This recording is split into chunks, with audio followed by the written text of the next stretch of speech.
Assalamualaikum warahmatullahi wabarakatuh, Ustaz. Assalamualaikum warahmatullahi wabarakatuh. Kami, daerah kami itu ini masalah kurban, Ustaz. Masalah apa, Pak? Kurban yang untuk Idul Adha itu, Ustaz. Baik.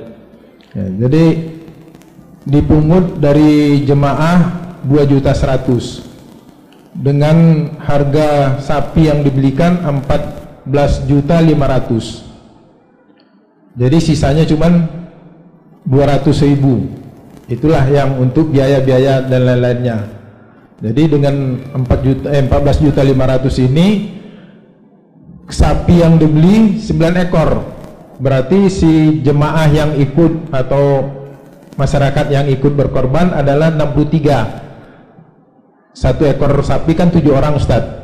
Jadi kali 9 63. Dalam 9 ekor sapi tadi dibeli harganya satu ekornya 14,5 juta, sementara uang yang terkumpul adalah 14.700.000. Sementara yang datang sapinya 5 ekor sesuai dengan harga 14,5 juta.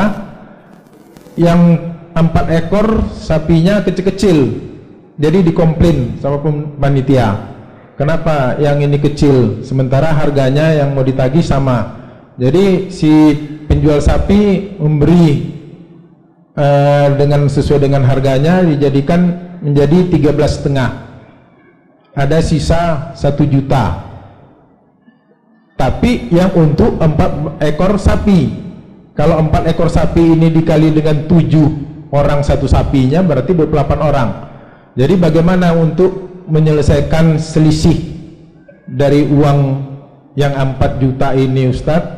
Apakah dibagi 63 dari jumlah seluruh sapi, atau dibagi dengan sesuai dengan sapinya? Yang satu harga sapi yang 5 ekor 14,5. Ini yang harga 13,5 memenuhi syarat umurnya. Umurnya sudah memenuhi syarat. Baik. Memenuhi syarat semuanya. Cuman dia komplain dengan harganya.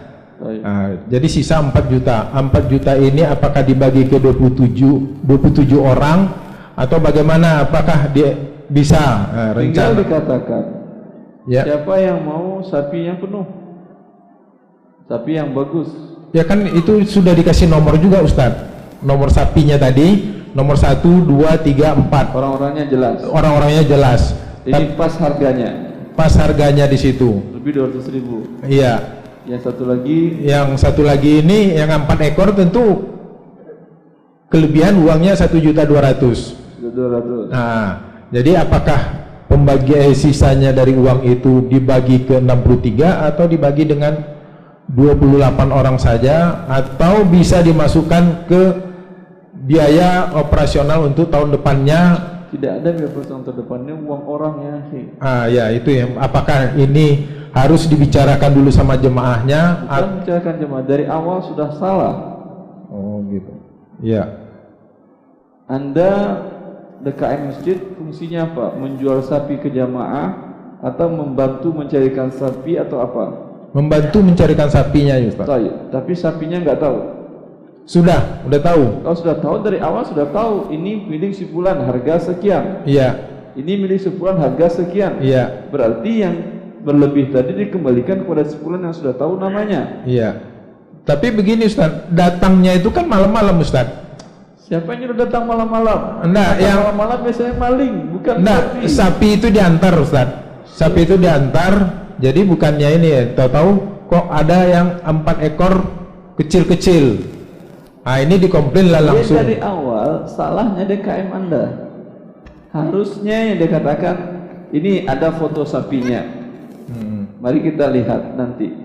Ini harganya sekian. Siapa yang mau ikut ini? Siapa yang mau ambil ini? Saya beli di sinilah, saya beli di sini. Itu harga bervariasi. Ya kalau macam itu kan kita tahu harganya begitu, Ustaz. Harusnya seperti itu dari awal. Nah, ini kita di istilah terlanjur. Istilahnya ditipu orang itulah dengan dia mengantar orang.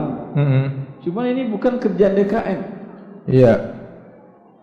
Ya. Kerjaan DKM itu mengurus masjid, bukan mengurus sapi. Iya. Iya, tahu. Biasanya yang saya usulkan yang dibuat di perumahan tempat saya tinggal dan dulu saya di Saudi juga begitu. Untuk zakat fitr juga begitu. Iya. Zakat fitr tidak pernah dikelola oleh masjid di Arab Saudi. Itu menggunakan dari lembaga sosial. Bagaimana caranya? Biasanya mereka berada di tempat-tempat strategis, mesti di masjid yang umpamanya di sini dia minta parkiran di sana yang bukan lahan wakaf masjid, tidak boleh jual beli. Mereka DKM tadi bekerjasama dengan panggil supplier beras besar. Silakan bawa truk setiap malam 10 terakhir. Kan ramai orang bisa sholatnya kan ya, i'tikaf dan lain-lain. Kemudian bikin satu paket satu paket zakat fitrah. Kemudian orang beli dari dia, jelas serahkan, di sampingnya ada lagi truk dipanggilnya dari yayasan sosial. Jelas, dia panggil yayasan sosial tadi, ya. Ketika Anda menyerahkan, orang beli umumnya Anda beli butuh 3 fitr.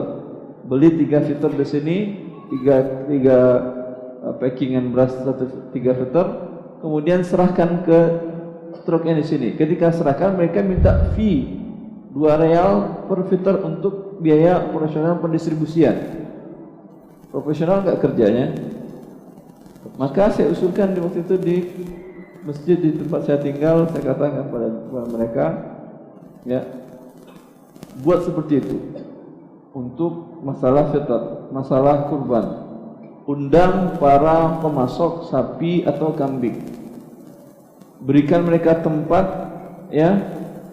Kemudian silahkan jamaah langsung urusan dengan tukang pemilik sapi dan kambing.